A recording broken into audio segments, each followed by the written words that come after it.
दोस्तों, आज चर्चा का विषय है वन एवं वनस्पति। दो वर्ड हैं, वन और वनस्पति। सामान्यतः मैंने स्टूडेंट्स में ये देखा है कि ये दोनों टर्म्स को लगभग एक ही सेंस में ले लेते हैं, जबकि ज्योग्राफी में दोनों ही टर्म का अपना एक भौगोलिक परिभाषा है या ये दोनों भौगोलिक शब्दावलियां दो डिफरेंट अवधारणाओं को बताती हैं। तो मैं बच्चों में अक्सर ये देखता हूं कि वन भी उसी सेंस में यूज करते हैं, वनस्पति भी। आप खुद भी सोच के जरा देखिएगा कि वन क्या चीज है और वनस्पति क्या चीज है, फिर इन दोनों में अंतर क्या है। तो आज इसी पे हम चर्चा करने जा रहे हैं। देखिए, होता क्या है कि ये सदाहरित वर्षा वन है, ये कोणधारी वन है।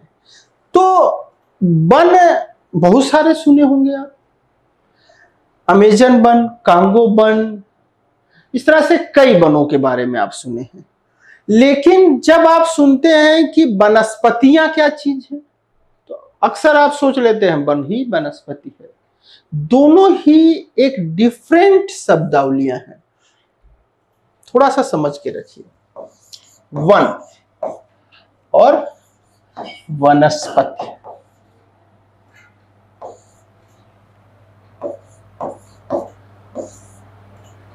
इसको समझिए।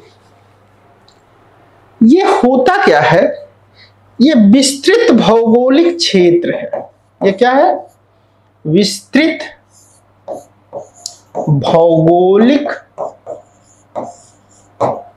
क्षेत्र है जहां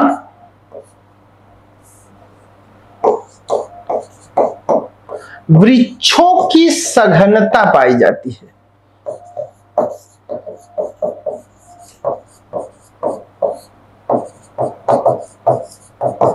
यानी वन की क्या परिभाषा है? विस्तृत भौगोलिक क्षेत्र जहां वृक्षों की सघनता होती है।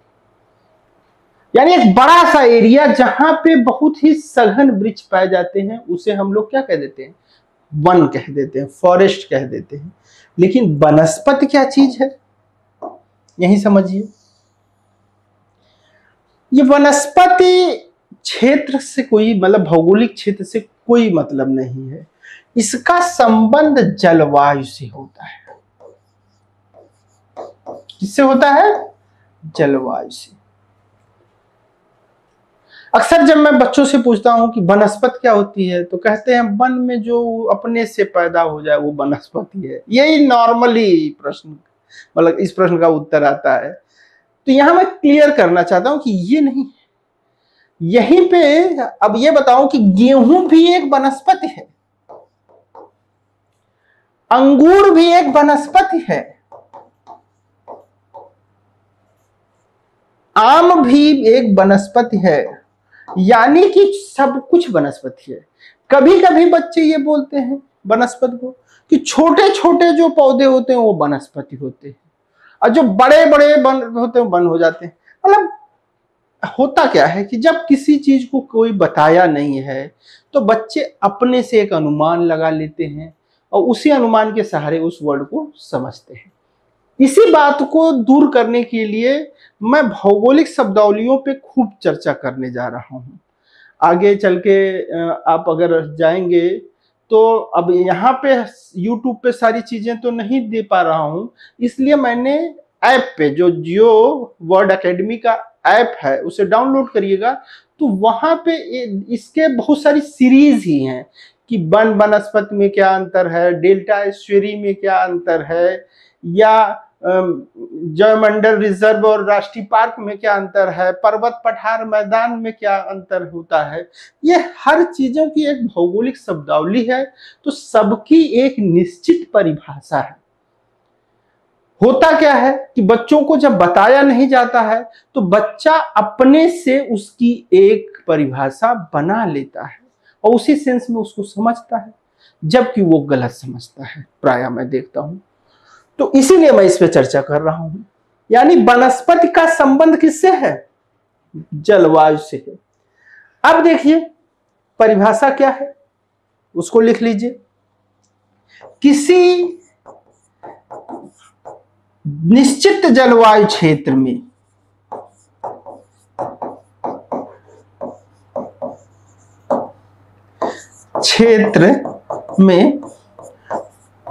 उत्पन्न होने वाले, ध्यान दीजिएगा, उत्पन्न होने वाले समस्त फ्लोराज यानी पौधे, पेड़ पौधे कह सकते हैं, फ्लोराज की हिंदी पेड़ पौधे कह सकते हैं, पेड़ पौधे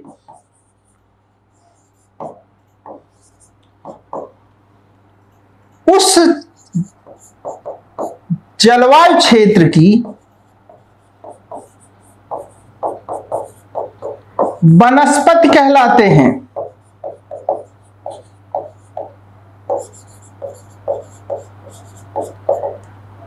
All the floras developed in particular climatic region are called the vegetation of that particular climatic region।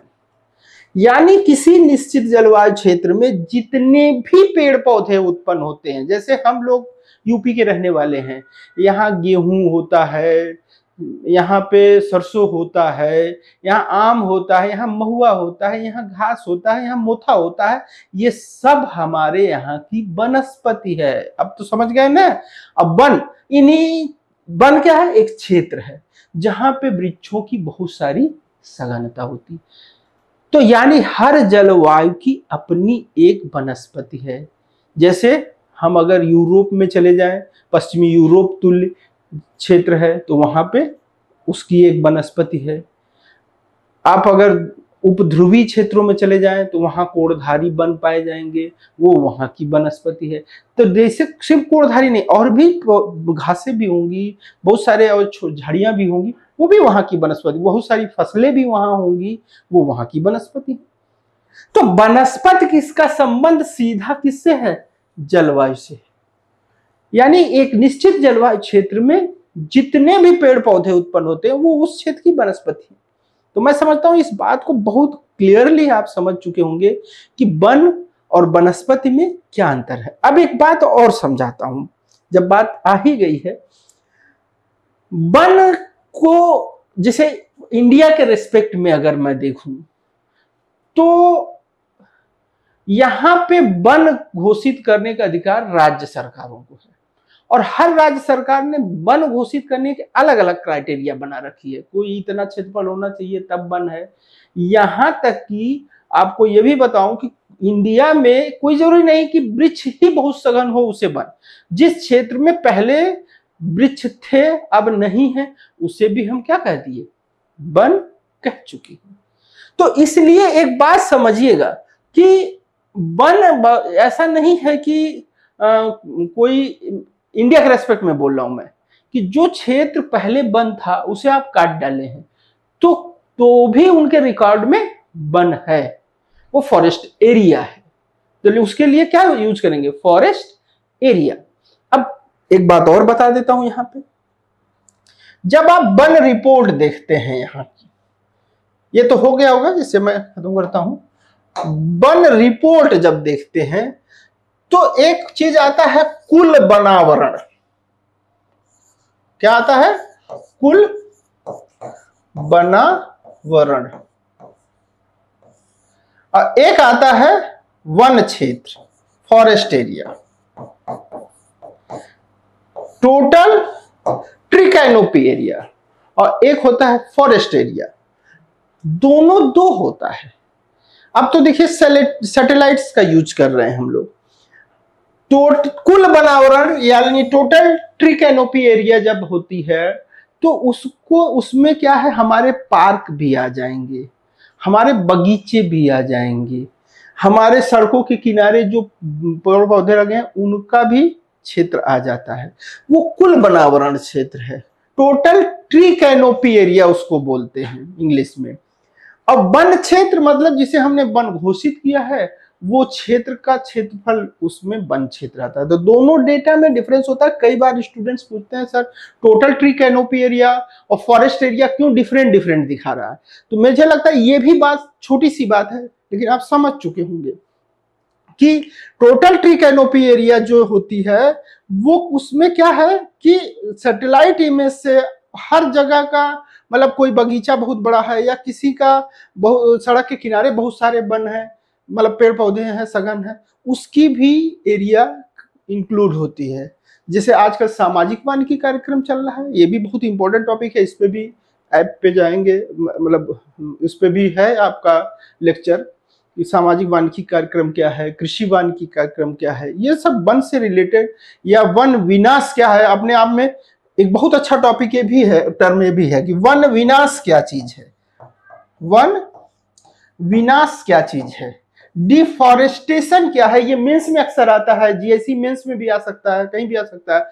अब यहां मैं बताऊंगा नहीं, थोड़ा सा ये कह सकते हैं चालाकी कर रहा हूं, चालाकी नहीं कर रहा हूं, आपके दिमाग में भी कुछ चीजें तो उठनी चाहिए। हर चीज मैं बता दूंगा तो पता चलता है हर चीज रटने लगे।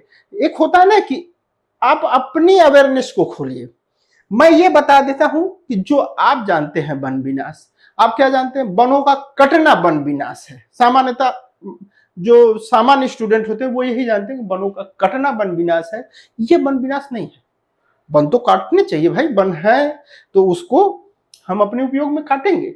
वन की कटाई होना वन विनाश नहीं है, कुछ और है। इसके लिए आप हमारे, इसके लिए भी ऐप पे ऐसा नहीं कि मैं कभी नहीं बताऊंगा, लेकिन यही नहीं बताऊंगा।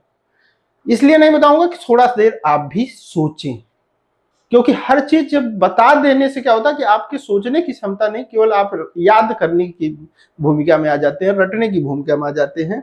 हाँ, यहां मैंने एक हिंट दे दिया कि सिर्फ वन का काटना वन विनाश नहीं है, कुछ और है। तो इस तरह के टर्म्स पे ध्यान दीजिए। वनस्पति और वन में जो डिफरेंस है वो लगभग क्लियर हो चुका होगा।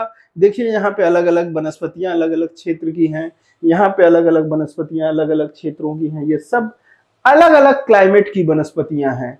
तो वनस्पतियों का सीधा संबंध आप समझ चुके होंगे। जैसे ये देखिए मरुस्थलीय क्षेत्र की वनस्पति है, इसको जेरोफाइट वनस्पति, अभी एक टर्म यूज होता है जीरोफाइट वनस्पति क्या होती है, इसको भी बात करेंगे।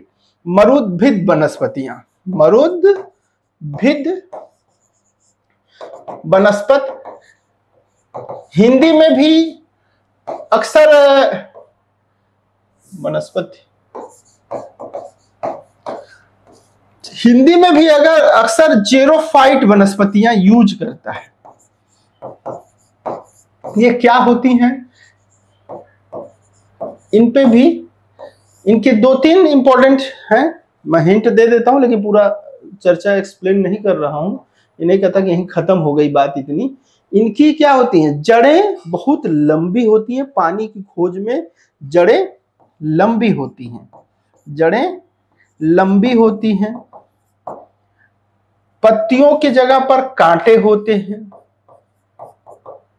और पत्तियां अगर होती हैं तो छोटी और मोम युक्त होती हैं।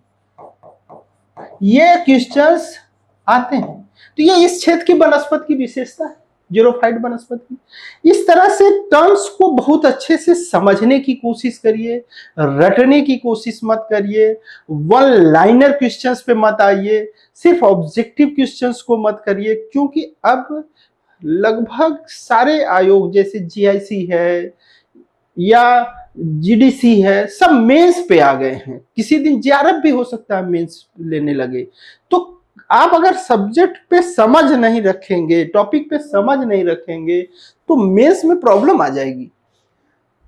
अब देखिए ये चीज पे चर्चा हम लोगों ने अपने ऐप में किया है, नेशनल पार्क और वन्य जीव अभयारण्य, बहुत अच्छा टॉपिक है। अक्सर आप क्या बोलते हैं, फला नेशनल, दुधवा नेशनल पार्क, ये national park, Sanjay national park, ये अक्सर बोलते हैं, कार्बेट नेशनल पार्क। लेकिन कभी आपने सोचा, फिर वही चंद्रप्रभा अभयारण्य, तो आपने कभी सोचा कि यार ये अभयारण्य और इसमें दोनों में अंतर क्या है नेशनल पार्क में? जरा सोचिएगा, और अगर समझ में आ जाए तो बहुत अच्छी बात, और अगर आपको इस पे भी समझना है तो कमेंट करिए। फिलहाल ये सारी चीजें मेरे ऐप पे फ्री में, ये सारे छोटे छोटे टर्मिनोलॉजी से संबंधित वीडियो खूब सारे पड़े हुए हैं, उन्हें वहां से देख सकते हैं। It's all, thank you.